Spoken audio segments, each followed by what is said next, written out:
What's poppin', everybody? It's a Saber 4. Today I'm gonna show you guys a new deck profile, and it's going to be a different variant for hide and sneak. So as you guys can see, I got the Froslass here, and our goal with this deck is to pretty much just take full advantage all of the time of the Dhelmise here. This is basically the best card in this archetype because it can hit for a lot of damage for pretty cheap. It's a basic Pokemon with 140 HP, which isn't good, but the stage 1 guys are even worse. There's Sinistcha with 60 and then Benetti with 80. So this is what this deck is going to be about. I'm maxing out the Benetti and Sinistcha here. We're not running any of the basic Pokemon forms, Shuppet and then the Sinistcha, because if you do that, there's a chance you can open with them, and I'd rather not do that. Then maybe your opponent might, in an awkward situation, somehow avoid attacking them, just boss's orders over in them, and then I gotta promote something if I'm gonna attack, and then it's gonna remain stuck on the bench. So there's no reason. We don't need the full package of the hide and sneak Pokemon. We just need about enough for this guy to work, so we discard them, and a few extras just in case a bunch of them get prized, and just to have so that I can discard them with Gwen and stuff like that. Sort of the D-draw engine kind of a thing. So that's why I'm maxing the evolution ones out. Maybe it's overkill, but that's how I'm doing it. Got extras to discard. We max out the Dhelmise. It's going to be the main attacker for this deck, and I got stretches to recover him back.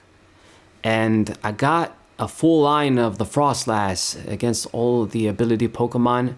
This Pokemon does put in a lot of work. If you stack them, your opponent can't deal with them. I mean, you get a lot of advantage, sometimes even auto win against a bunch of decks. The only problem is the horrible HP.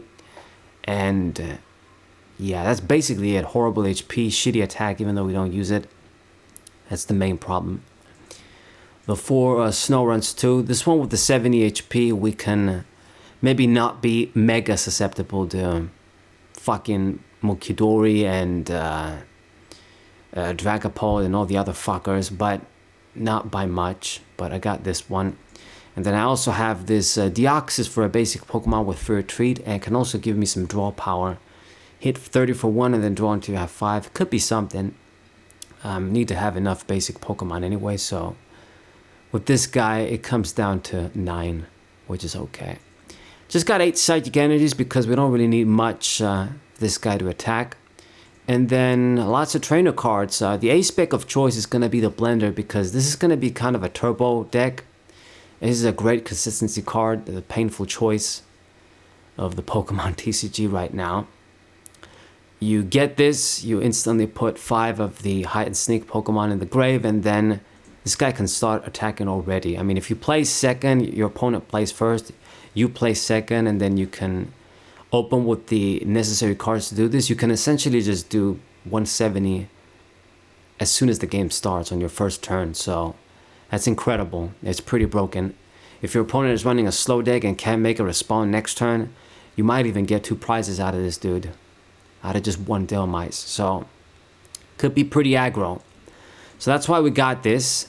And you can do combos too, where if you don't have an energy, you're missing an energy, you can put an energy and then Night Stretcher back, or you got an energy, you're missing something. You could do a bunch of stuff, but usually it's the energy combo you're gonna do.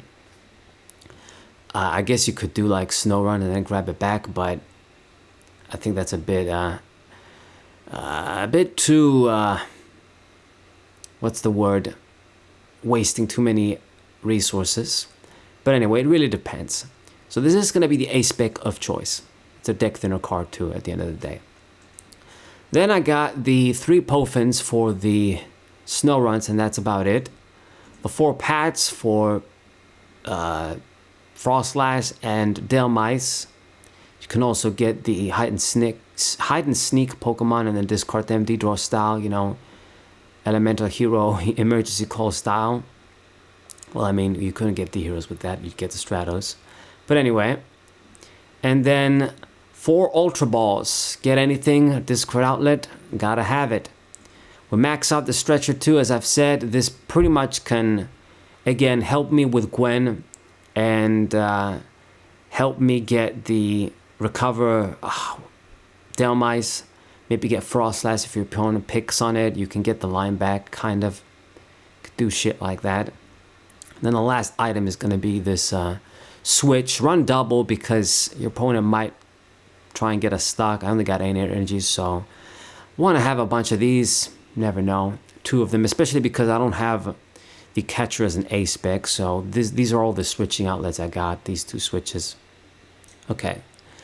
Next up, we got Max Lily, of course, and then I max out the Team Rocket's Petrol, actually, because this just, it almost like makes this card be 5 copies in the deck if it doesn't get prized.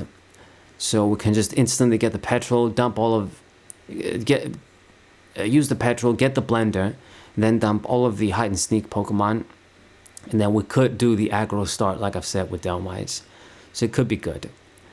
Sometimes it can be kind of shitty because besides this play, this guy only getting us 1 card isn't the greatest. I guess I can always get an Ultra Ball, but it doesn't get us a lot of cards.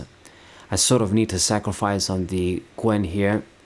But I'm doing just 2 of the bitch and 2 of the Iris as a more consistent card. I guess maybe it's not so bad because I got these cards too, but you never know. I mean, I wouldn't want to overdo her. I think 2 is just about enough copies. Maybe you can push it with 3, but I think I'm pretty comfortable with having the deck like this.